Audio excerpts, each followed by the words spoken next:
I try not to consume too much content and just sit there endlessly scrolling. It is my moment given to it, and it does help. I actually kind of like Instagram scrolling just so I can see ads. So I'll look at my competitors beforehand and I'll make sure I'll get targeted. I'll add things to my cart. I'll make sure they target me. If they're doing a great job, cool. Let me look at their ads. I screenshot them and I use that as inspiration. So my scrolling on Instagram has a very different purpose. I really just want to see what's happening, even though I can go into their libraries, but I want to see when they come up, how long after, and it kind of just gives me an idea of a funnel. So different purposes, different scrolling, but yeah, I try not to consume too much.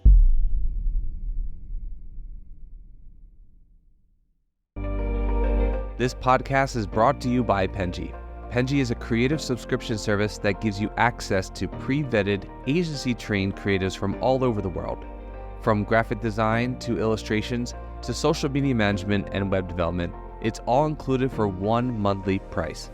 It's time to say goodbye to the hassle of searching for top-notch creative talent. With Penji, you get quality and consistency delivered right to your inbox every day, carefully crafted for you by humans. So meet your new creative team today. Head over to penji.co for more and enter the coupon code located within the podcast show notes.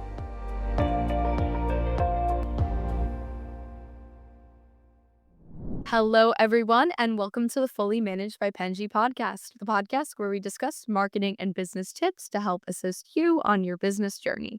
I'm your host, Shannon, Penji's partnership coordinator, and I'm joined here today with a very special guest, Jenn Malka, creative director at Top Growth Marketing. Thank you so much for coming on with me today. Yeah, thank you so much for having me. I'm super excited to be here or be virtually here. Yes, you're still here. Destination, this link. Yeah, remote. And thank you so much. I really appreciate you coming on with me today, and I really like your shirt. Thank you. I dressed up for once. It's party on top or party on the bottom, business on top. So that's how it works. No, I get it. It's very nice to go virtually and maybe forget to wear pants, maybe wear pants that are unsightly. It's good.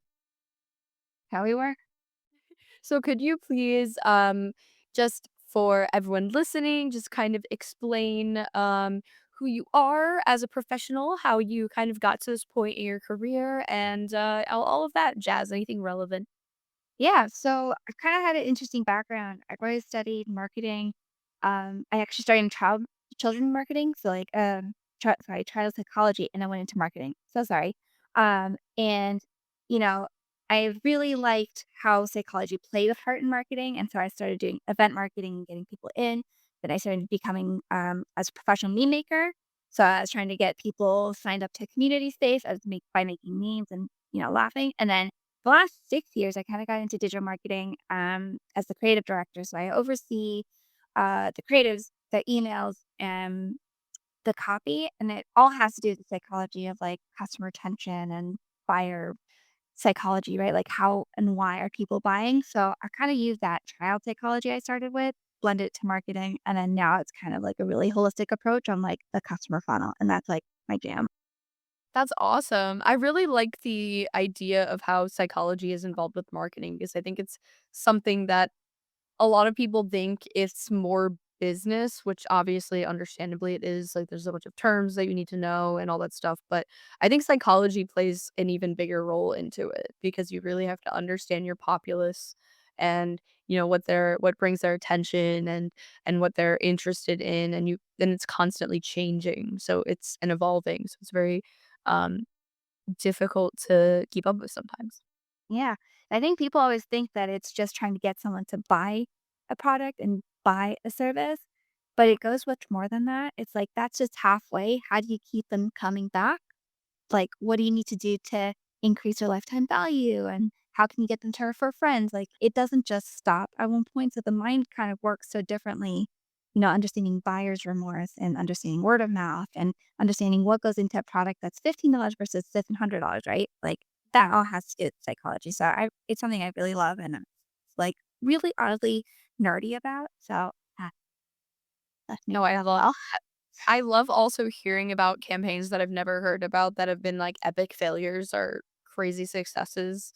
Um, I remember someone telling me the other day about this campaign, we were talking about, like, unexpected, marketing campaigns, like, unexpected outcomes that, like, aren't necessarily maybe negative or positive, they're just you didn't even consider them. It was, a popular airline, for their business passengers started and the vast majority of them were men because it was, like, in the '80s or something like that. Um, and they were sending letters home when they would, take business flights with their presumed wives, sending letters home saying, "Thank you so much for, bringing your wife on a vacation with our business class, blah, blah, blah." And it outed all of these cheating husbands. Oh, my I mean, definitely what we want.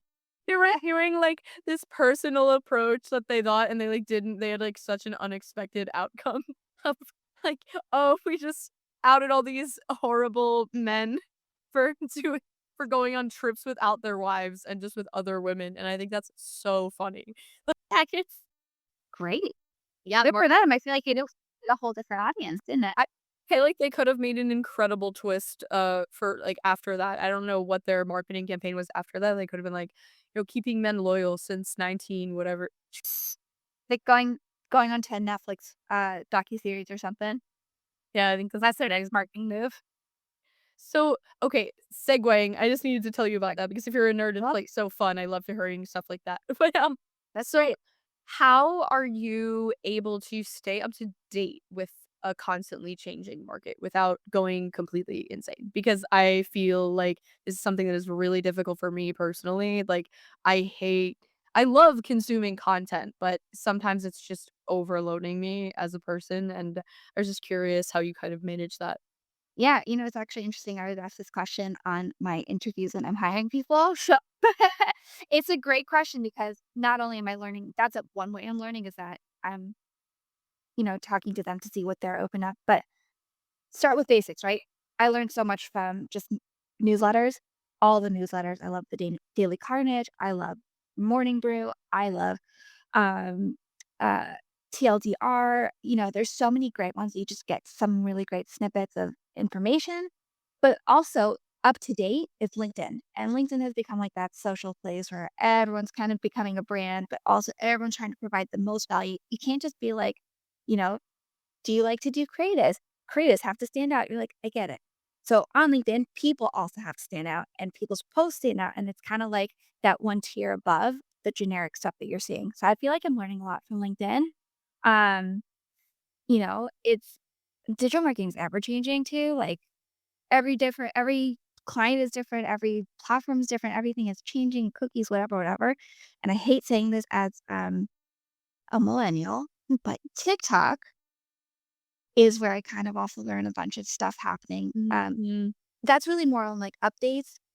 That's also I love using TikTok as my trends to put in copy and, especially, subject lines. I mean, you've seen the cutesy demure, that whole thing. Uh-huh.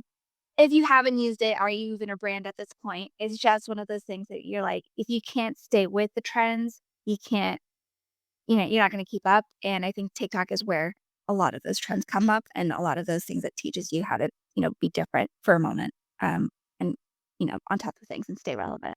No, I definitely agree. TikTok is I hate to also say it, because I kind of hate the app. I think it destroys my attention span, but it's so it's such a wealth of information and it's so easy to create content on it because it's short form that it's just like so easy to not only consume but also quickly, like, say I learned something on TikTok, I think this is something that not everyone does, but you should, is, you learn something on TikTok and then you look it up afterwards and then find out about something new and hopefully it's true. Um, but yeah, it's I do learn a lot of things from it, which is, good and bad sometimes. Mm, As long as you're fact checking, I think it's just good, but, sometimes it's too much information all at once. So yeah. it's, how do you manage, your time with consuming content? Ah, well, consuming content, so I go on TikTok. as a very poor habit at night as I'm trying to look for pasta videos to help me fall asleep. And in the midst of these pasta videos, I will find some really good Klaviyo updates, Meta updates, Google updates. And I sit there and I start watching. And then I send myself a note to look into it more in the morning. So I consume bits and bobs. It's really to help me relax. And people think, oh my God, Jen, you're crazy to watch TikTok before you go to sleep. How will you fall asleep? The minute I see pasta videos, I'm like, I'm out. But I always see bits and bobs just because that's my algorithm. And I send it to myself and I just am like, look into this more, see if there's more in this. And then obviously your computer kind of knows that you're looking into it. And so I'm starting to get tired ads as somehow comes into my email about, in a newsletter. So I try not to consume too much content and just sit there endlessly scrolling. It is my like moment given to it. Um, and it does help. And then every so often, um, you know, you get Instagram. I actually kinda like Instagram, scrolling just so I can see ads. So I'll look at my competitors beforehand, and I'll make sure I'll get target. I'll add things to my cart. I'll make sure they target me, you know? If they're doing a great job, cool. Let me look at their ads. I screenshot them, and I use that as inspiration. So my scrolling on Instagram has a very different purpose. I really just wanna see what's happening, even though I can go into their libraries, but I wanna see when they come up, how long after, and it kinda just gives me an idea of a funnel. So different purposes, different schooling, but yeah, I try not to consume too much.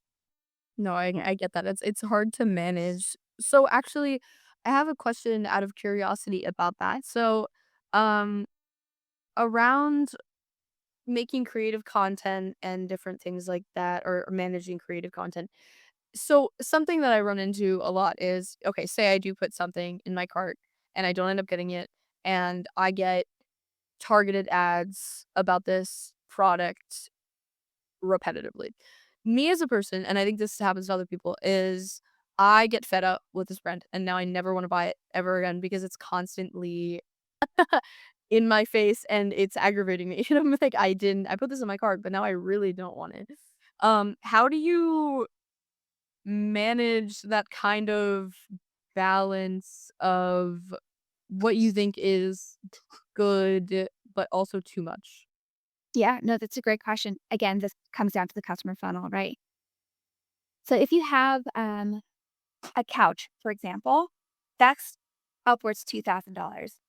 If you say it once again, you're not gonna click on it and be like, "I'm purchasing it right away." You're gonna need to see it multiple times. It's gonna take you some time for decisions, but you have to be like very thoughtful with that kind of funnel because maybe the question is it stain resistant? Can whatever? Answer that in that ad.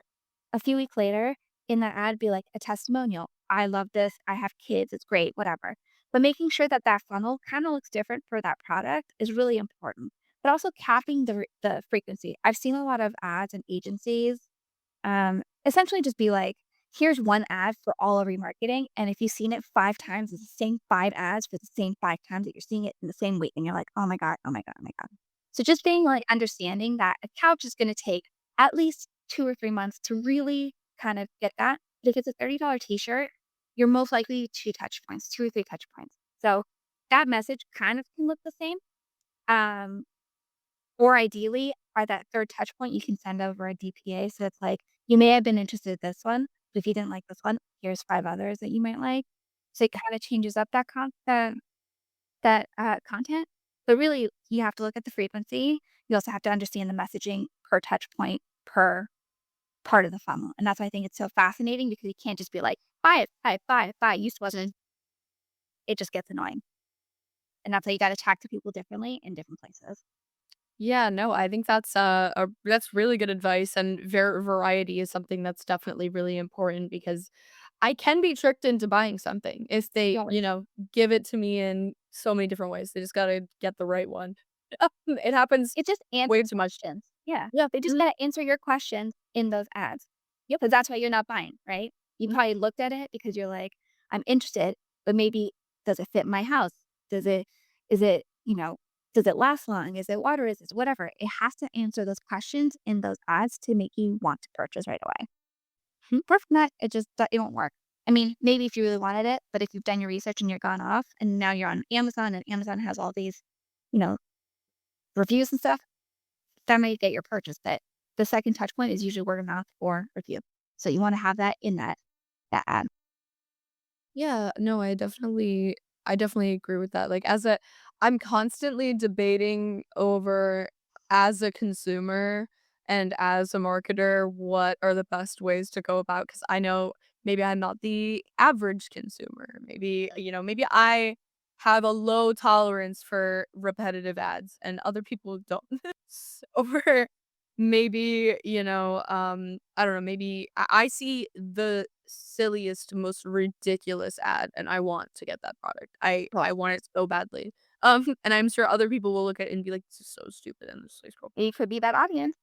Yeah, I'm the audience they're probably looking for, Have fun. but it works for me. They really know how to get it. It's very We're all consumers at the end of the day. we're all consumers, fortunately and unfortunately. So, when you create bots for sales strategy, what is your method for creating this? Like, what kind of, process do you go through, in order to create, like, a successful bot? A bot or, um we don't really do bots, is that you mean like our funnel? I guess so. Sorry, I did this, research on your LinkedIn. It says that you, Oh, yeah. No, I did bots when it was, like, really cool, like, 12 years ago till about, like, 6 years ago. Now everything's kinda automation with AI, but if you wanna talk about, like, again, bots, there are some things that you can talk about with messaging apps. They kinda become automated now. Facebook Mm, and yeah, mostly Facebook has just kind of had the tools to automate it, or there's mhm. programs to do it. But way back then, it was really just a conversation, which I can actually change over to how SMS marketing could be because that's actually, That would in a way, the new bot. So I apologize. Not she was not really quick. Okay. my misunderstanding. No, you're good. But SMS marketing essentially, let's take this as our bot, right? Uh, the way I like to think about it, I hate SMS messaging if it's sale on sale on sale on sale. Have a conversation with it. So, what again? We were talking touch points. Say it's I'm looking through a clothing company and I'm shopping around and I looked at their leather pieces and then I looked at their denim pieces and now I'm like not interested. I want that text message to be like, "Hey, we saw you shopping. Press 1 for leather, press 2 for denim, press 3 for sale, and we'll send you stuff." And then you press 2, you talk to them, you say 2, "Okay, now I have denim. Oh, our denim pieces are really great to wear during summer. Are you looking for jeans or shorts?" And now it's kinda like that bot conversation you're mentioning, but it's SMS, and it feels like it's a conversation. So to me, I think SMS it's one of those that are it's a really successful platform, but I don't think many people do it right, Mhm, and especially when it comes to, like, elections happening at this point. Um, Not getting into politics, I promise, but everyone's sending SMS for political stuff, and mhm. everyone's sending Black Friday stuff, so it's like a horde of unwanted emails and messages and SMS on your personal phone, right? Like, that's your phone, that's the most personal thing that you have. Um, I think it kinda gets used weirdly, right? And people are like, "I don't wanna interact with this."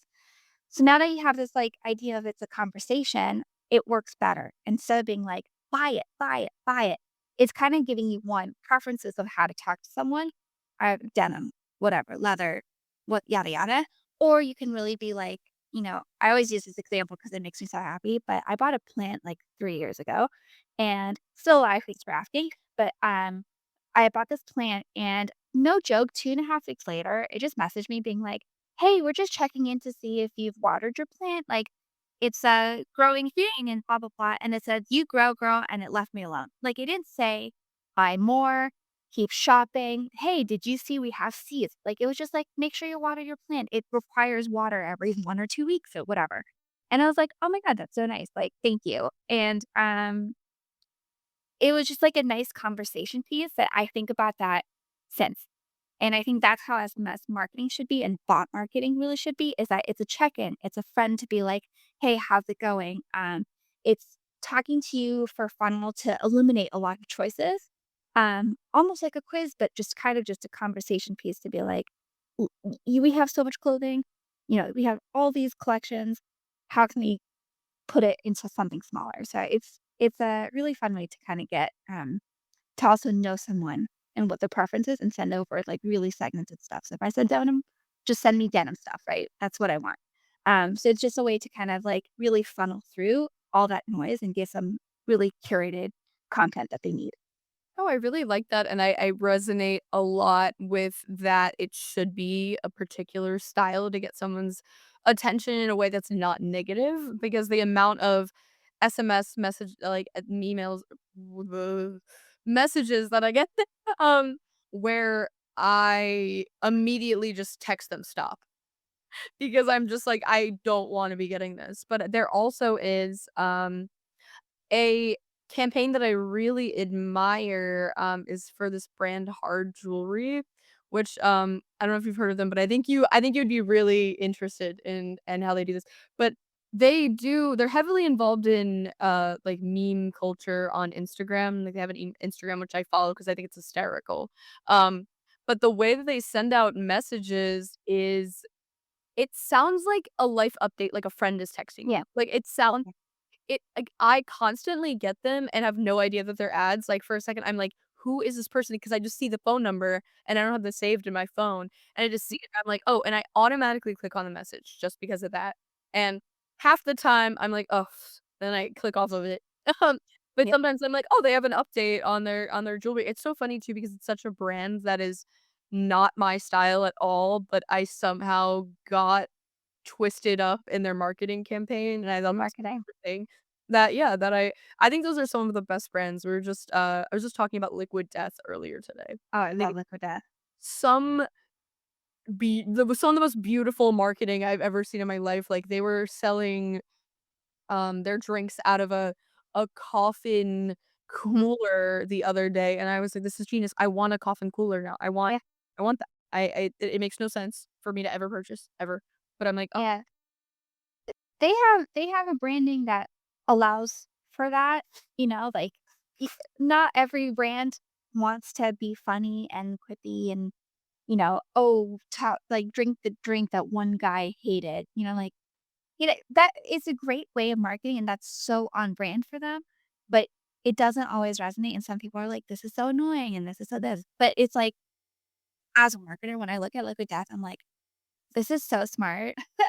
I love Guinea. Who wrote this, and can we be friends?" Yeah. No, I love the unique, paths that people take to stand out from other brands because it's like, you never see you never see branding like, good branding for water. Like, I've never I don't think I've ever It's just seen water. just water. Like, yes, there's I don't know, you can, I guess, brand yourself for, like, this is a particular pH, and it's really good for you and blah, blah, blah, but I I've never it does set them apart from other water brands because you only see your regular, like, I don't know, Poland Spring, whatever, Fiji, I don't know, and you don't think much of them, like, you just see them as a familiar brand, and maybe that's enough for them, it probably is, Mhm. but to come into a space where there are already these regularly recognized brands and being able to set yourself aside from them, I think is so genius and crucial for a newer brand coming into this world. And I love that they were able to do that so seamlessly. Yeah, God, they're like one for the books. No, I If someone's definitely writing some marketing book out there, which I'm sure someone is, or some LinkedIn post, put link liquid death, it's gonna work out for everyone. That's just, like, such an anomaly. That one's really great. no, I really admire them. Like I'm not much of a crazy marketing nerd, but when I see a really good campaign, I'm like, "Oh my Mhm. god." Like, I love whoever had this idea. Like, I just think it's so interesting. Yeah. Oh, it's so good. Yeah, that company, and there's a sunglasses company that also does it, that, like, does really, like, crude humor, and I think it's also really awesome, like, it doesn't you can't really get away with it too much, but, like, one of it I don't know if I'm allowed to say this on a podcast, but one of it is, like, it's, like, their glasses, and it just their tagline's, like, "I just wanna sit on your face," and I'm like, That's so funny, though. because it's accurate, but it's also, like, it got my attention. I don't wear glasses, but I'm like, "I wish I did." So, it's just one of the things that, like, humor does attract a lot of people. It really hits an emotional, uh, trigger, um which is so important in copywriting, but that one I was just like it sets them apart from being like our shades, our UV or whatever.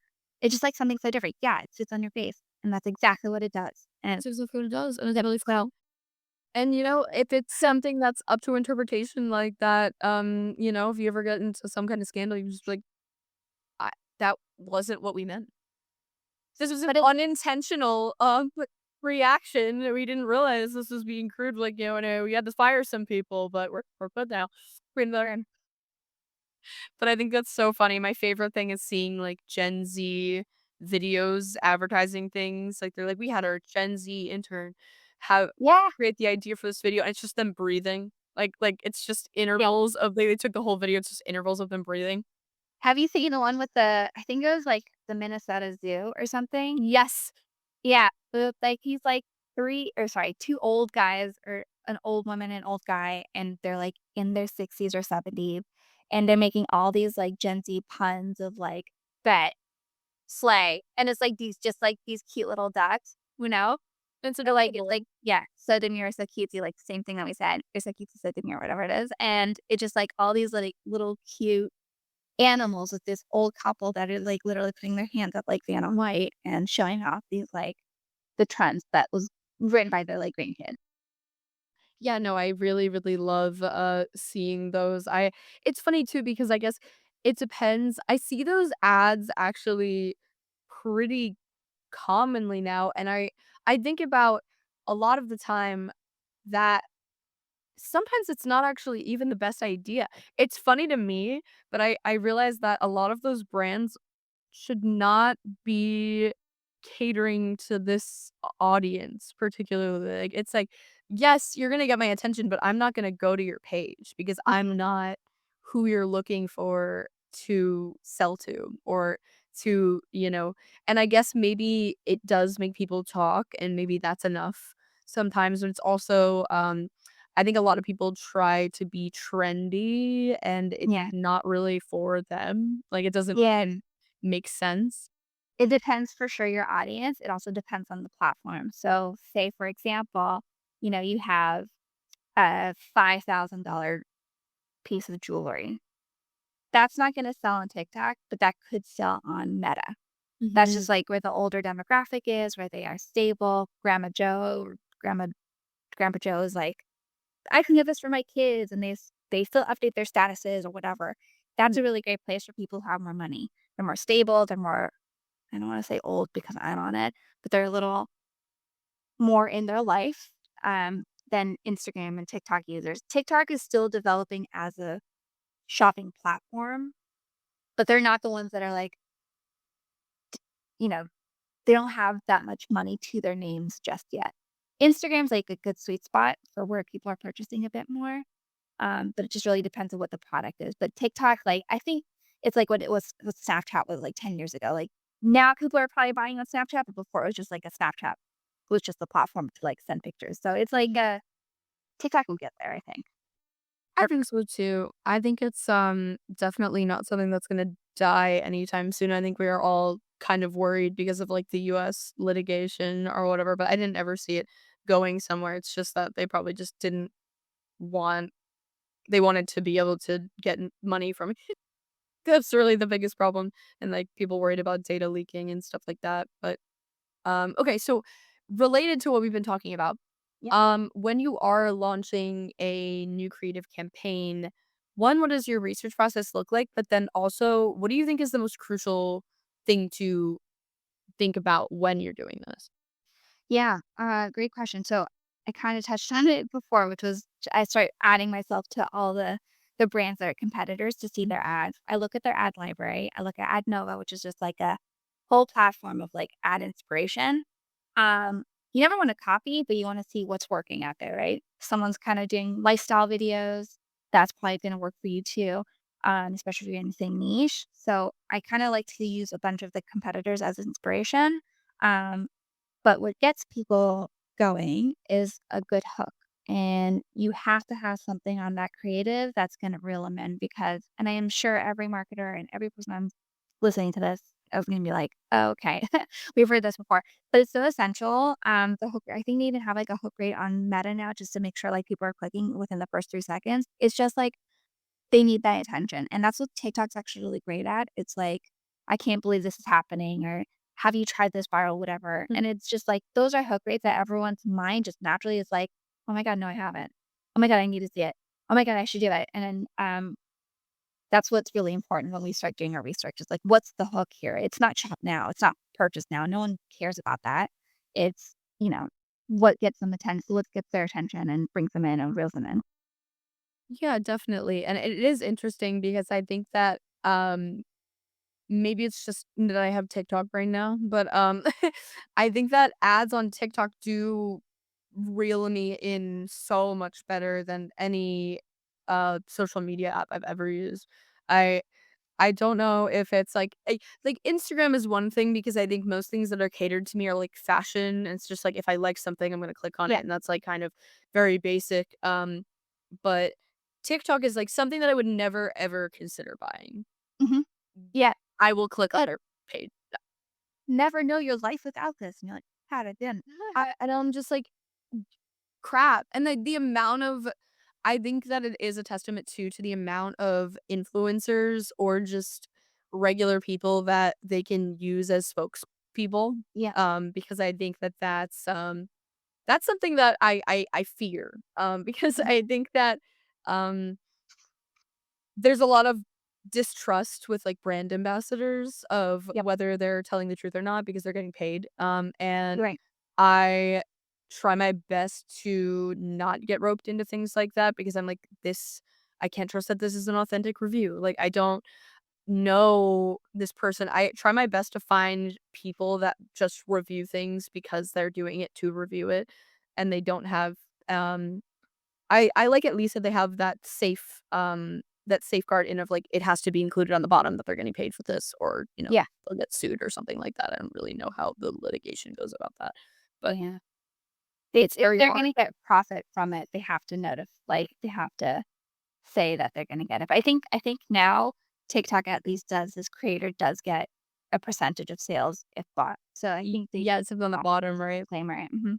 Mhm, and that's always, like I think it's just very difficult now to maintain, um, what's the word for I guess bias? Mm, Authenticity is definitely. It's just you don't know what to believe anymore, and it's hard to, even with now with AI for Google incorporated into that, I think it's also difficult to do your own research. Me discovering through being involved in marketing and finding out that most review websites are just belonging mm. to someone that is a part of that review site Yeah, or like they're Fiverr, it's yep. And Amazon. uh it really has threw me for a loop. This Yeah. But I've seen it on actual like, I think, I've seen it on actual clients where they may have bought a review or 2, and you can tell because the product image and the review image is the same, but the name is different, and the review is different, and you're like, "Okay, like, let's stop buying this." Like, it just kinda gets a little sketchy, but, you kinda wanna see multiple sources, and that's what I was saying again too, like, the touch points are so important, like, you're gonna click on an ad, that's fine, but what's gonna happen next is usually gonna be a testimonial on it or something with the reviews, like, see why so many people love it, and then you're gonna most likely buy it. yeah, it is super helpful to also be familiar with AI and kind of how it generates responses to be able to filter through what's clearly fake because I can recognize an AI review like that now. Like Yeah. I and also you can also just look through someone's reviews and, at least go through like 20 and see, oh, one bad review, 10 good reviews right Yeah. after it in the same time span. That's really interesting. Um, Yep. Yeah. I wonder why that is.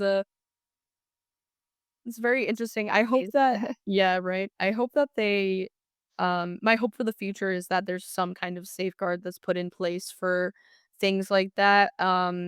That, I don't know how they would be able to implement authentic reviews. But Hokkaido does a really good job, to be honest. Okendo does a really great job, and they also have it in the back end. It's like with verified purchasers.